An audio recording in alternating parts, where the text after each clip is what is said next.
वो इतना पुण्य प्राप्त कर लेता है कि जिसकी सीमा नहीं। और उसमें अगर उसमें थोड़ा सा भी जप कर लिया भगवान का, तो वो लाख गुना ज़्यादा बड़ा उसका मान्यता है। जैसे कहीं बाहर अगर कोई जप करे, तो अगर कोई एक माला करे, 108 मोती की एक माला होती है, एक माला का जाप करे तो उसको उतना ही फल मिलेगा। लेकिन वो अगर एक माला यहाँ पर कर ले पुष्कराज महाराज के यहाँ पे, तो उसको 1000 गुना माला का फल मिल जाता है। अच्छा। ये महत्वता है यहाँ की। अच्छा। तो ये पुष्कर राज के बीच में जो मैं आज लेके आ चुका हूँ बाबा जी के पास में, जो कि यहीं के रहने वाले हैं और यहाँ जो मेला लगता है उनके बारे में उनसे जानकारी लेते हैं। जय श्री राम बाबा जी। जय श्री राम, हर हर महादेव, जय पुष्कराज की। और क्या हाल चाल है? बस आनंद, आप बताइए। बस बढ़िया जी। जी तो पुष्कर का जो मेला आ रहा है उसके बारे में कुछ थोड़ी बहुत जानकारी छोटी मोटी। जी, पुष्कर का मेला जो साल में एक बार बढ़ता है, जो कार्तिक मास में मेला होता है। इस मेले में अनेक प्रकार के झूले लगते हैं। पशु मेला होता है जिसमें घोड़े, गाय, भैंस, मतलब बैल वगैरह जितने भी होते हैं वो सारे यहाँ पर लोग बाहर से पंजाब, हरियाणा, मुंबई, पता नहीं कहाँ से बेचने आते हैं। और बहुत ही जगह जो पुष्कर का जो मेला ग्राउंड है वहाँ पर बहुत प्रतियोगिताएं होती है, जिसमें अंग्रेज फॉरेनर्स होते हैं, मारवाड़ी जो राजस्थानी होते हैं, वो सारे पार्टिसिपेट करते हैं कोई गेम्स वगैरह में। तो मतलब पूरा एंजॉयमेंट का जो माहौल होता है ना, वो सारा उसमें अपन धार्मिक कार्य भी आ गए और खेल कूद भी आ गया। और कोई पशु के हिसाब से है तो उनके हिसाब से भी आ गया। कुछ खरीदारी करते हैं, यहाँ प्रदर्शनियाँ लगती है अलग अलग प्रकार की। ऐसा करके पुष्कर मेला बढ़ता है और उसमें बहुत खूब भीड़ आती है, जिसमें सतर्कता रखना भी बहुत ज़रूरी है, क्योंकि यहाँ पर जो चोर उचक्के हैं वो भी बहुत आते हैं इस समय। तो आपको भी जानकारी हो तो आज शायद योगी आदित्यनाथ पुष्कर राज में होने वाले हैं। जी जी जी, बिल्कुल बिल्कुल, उनका बहुत ज़्यादा हार्दिक स्वागत है पुष्कर में। आज वैसे भी बहुत ज़्यादा ऐसा माहौल हो रखा है, थोड़ा अच्छा। भीड़ भड़ाका हेक्टिक माहौल जिसको बोलते हैं। तो सरोवर में पानी भी बहुत अधिक लग रहा है इस बार। जी जी, ये तो अभी कुछ कम हो गया है, बाकी पहले तो बहुत ज़्यादा था। जो ये अपन यहाँ खड़े हैं ना, यहाँ तक आ रखा था अच्छा, पहले बारिश के समय। बारिश का समय, फिर धीरे धीरे पानी कम होता जाता है और फिर ऐसे। तो इसमें कोई जानवर वगैरह तो नहीं है? जानवर तो नहीं है, पर सांप है, अच्छा। मछलियाँ हैं बड़ी बड़ी। बाकी कोई बड़ा जानवर मगरमच्छ जैसे उनका खतरा नहीं। पहले जो था वो निकल गया था, अब नहीं है। अच्छा, निकाल दिया गया। हाँ जी। तो यहाँ पे सबसे बड़ा घाट कौन सा माना जाता है पुष्कर राज में? वैसे तो सब घाट बराबर है, कोई वैसे वो मान्यता नहीं, क्योंकि जो सारा जल है ना वो सारा एक ही है। बिल्कुल। लेकिन ब्रह्म घाट जो है, तो गाइस जी, ये बात मैंने मेरे मुंह से कही थी, उसका यकीन नहीं है। पंडित जी भी यही बात कह रहे हैं, 52 घाटों का क्षमता सभी में एक जैसी है। एक जैसी है, सबका जल एक समान है। वो अलग अलग कास्ट वाइज, ताकि भीड़ नहीं हो एक ही जगह पे ज्यादा, इसके हिसाब से अलग अलग पोर्शन में सबको बांट दिया कि भाई आपका ये, आपका ये। पुष्कर को पवित्र क्यों माना जाता है? क्योंकि यहाँ पर जितने भी देवता थे, जितने भी ब्रह्मा, विष्णु, महेश, महाराज, जितने भी संत मुनि, उन्होंने यहाँ कठोर तपस्या की। बड़े बड़े जो महापुरुष है आज भी है पहाड़ों में, आज भी तपस्या कर रहे हैं वो। और जितने भी देवता है, महाराज, जो भी है, आपके देखो राम, लक्ष्मण, श्री कृष्ण, कन्हैया लाल, जितने भी है सब लोग यहाँ पे आए पुष्कराजी में। और आके उन्होंने भी जप तप किया, यहाँ पर दान पुण्य किया, सबकी सेवा करी।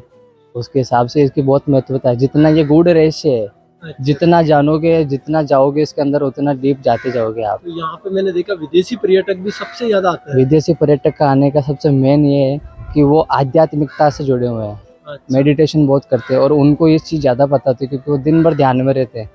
तो यहाँ पर ध्यान की जो जगह है ना, वो यहाँ पर जगह देखते ही पहचान जाता है। ये धूम मस्ती करने की, इंजॉयमेंट करने की जगह नहीं है ये जो है पुष्कर। आज जितना आध्यात्मिकता से यहाँ से जुड़ा हुआ इंसान रहेगा ना, वो सीधा परमात्मा से मिलेगा। अच्छा। बाकी मस्ती मजाक करी, यहाँ पर कुछ करा, कुछ गलत हरकत करी, तो उनका तो बहुत खोटा होगा, उनका कुछ नहीं हो सकता फिर।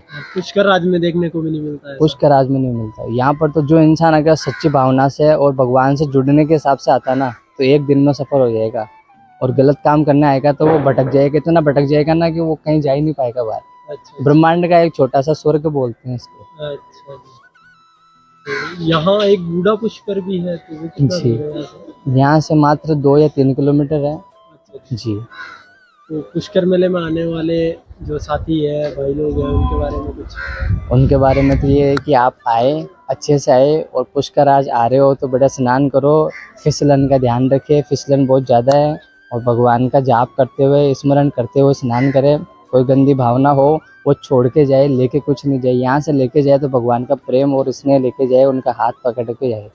बाकी यहाँ पर कुछ भी अगर कोई पाप किया हो या कर्म होते रहते, सबसे पाप करते, चाहे कोई भी हो। सुबह से लेकर शाम तक 1000 पाप तो कर ही देगा वो। लेकिन जितने भी पाप है यहाँ पर ये मोक्ष का है, मोक्ष धाम बोलते हैं इसको। यहाँ पर अगर कुछ मोक्ष पाने का एक सीढ़ी है पुष्कराज। तो यहाँ पर कोई भी गलत कर्म किया हुआ है वो यहाँ छोड़ो और भगवान का शुभ आशीर्वाद लेके जीवन में आगे बढ़ो। सबको आशीर्वाद, शुभकामनाएं। जय श्री जय पुष्कराज की। हर हर महादेव। हर हर। पंडित जी जी प्रणाम। कैसे हो आप? बस आनंद है, आप बताइए। और पुष्कराज में क्या चल रहा है? पुष्कराज में बस आनंद चल रहा है। कार्तिक मास का महीना शुरू हो गया है और अभी इस पावन महीने में जितने भी देवता है, भगवान सारे जो भी है वो सब यहाँ पे आते हैं। जो लास्ट के 5 दिन रहते हैं एकादशी से पूर्णम तक, उसमें विशेष बताया गया है कि यहाँ पर जो खुद ब्रह्मा विष्णु महेश है, महाकाली, महालक्ष्मी, महासरस्वती, ये सभी देवताएं यहाँ पे आते हैं, विराजमान होते हैं और सभी भक्तों को उनके इच्छा अनुसार और वो जो भी साधना, जो भी पूजा पाठ, जो भी जप तप करते हैं उनको उनके हिसाब से उनका फल देते हैं और आशीर्वाद देके और सभी और आनंदमय का माहौल बना के जाते हैं। जी तो इसीलिए पुष्कराज में लोग नहाने के लिए जी, आते हैं। पुष्कराज की ये महत्वता बहुत ही मान्यता है। उस टाइम कुछ समय पहले, जब बहुत समय पहले ऐसा हुआ करता था कि जब मतलब 1 महीना जो कार्तिक मास का पूरा महीना, उसमें है ना जो भी लोग यहाँ आता मरता वो सीधा मोक्ष में जाता था। फिर बाद में भगवान बोले कि यहाँ पर तो मोक्ष में लोग वैकुंठ धाम में आए जा रहे, ये पॉसिबल नहीं है। तो भगवान ने बोला कि यार ऐसा तो जितने भी पापी लोग हैं, सारे मूर्ख है, वो तो सब आए, एक डुबकी लगाई मोक्ष धाम, एक डुबकी लगाई मोक्ष धाम। फिर धीरे धीरे भगवान ने कुछ ऐसा मंदिर बना हुआ है या हवन कुंड है क्या है? जी, उसका ऐसा है कि जो ब्रह्म देवता थे उन्होंने यज्ञ कराया था पुष्कराज के बीच में यहाँ पे, और उस यज्ञ में माता सावित्री को आना था पर वो विलम्ब हो गए, वो नहीं आ पाए कोई कारणवश। तो उसके लिए फिर उन्होंने माता गायत्री को प्रकट किया। उसकी भी कथाएं हैं, बहुत कथाएं यहाँ पर। जो पुष्कर की मेन जो कथा है वो पद्म पुराण में पाई जाएगी। उसको कोई पढ़े, उसको समझे तो उसमें पूरे पुष्कर की महत्वता है। और जो मेन जो यज्ञ कुंड की आप कह रहे हो, तो उसमें गायत्री माता और ब्रह्मा जी ने मिलके यज्ञ संपूर्ण कराया था। अच्छा, जी तो मैंने ऐसे सुना, छोटा मोटा ही, लेकिन मेरे को इतनी जानकारी नहीं है। हाँ हाँ लेकिन ऐसे सुना है कि जो ये सावित्री माता है वो तो पहुंची नहीं थी यहाँ पे। हाँ, वो नहीं पहुंची थी ना। वो नहीं पहुंचे थे जब भी तो गायत्री माता आई थी। अच्छा। और वो क्यों नहीं पहुंचे थे? क्योंकि नारद जी तो थे, नारद मुनि, क्यों महाराज जी, जो नारद जी मुनि थे वो उन्होंने सावित्री माता को बोला कि भाई अभी आने में टाइम है, आप आराम से अपना काम करो, आराम से श्रृंगार करो। घर का भेद ही निकला। हाँ, इधर इधर यहाँ पे ब्रह्मा जी को बोले कि यार सावित्री माता तो आने में लेट हो रही है, ऐसे वैसे। तो ऐसे करते करते यहाँ की बात उधर उल्टा बोले, उधर की बात इधर उल्टा बोले। तो ऐसे करते करते फिर आखिर में एंड में ब्रह्मदेव ने फिर बोला कि यार अब तो यज्ञ संपूर्ण करना पड़ेगा, इसके लिए क्या करे। तो फिर बाद में उन्होंने जो गोजरी होती है, जो गोजरों की जो लड़की होती है, बच्ची, उसको है ना वो मिली और उसको गाय के मुंह से डाल के और उसके पीठ पीछे से उसको निकाला गया था। क्योंकि गाय का मुंह अशुद्ध मानते हैं, क्योंकि गाय जहाँ भी मुंह देती रहती है इधर उधर कहीं भी,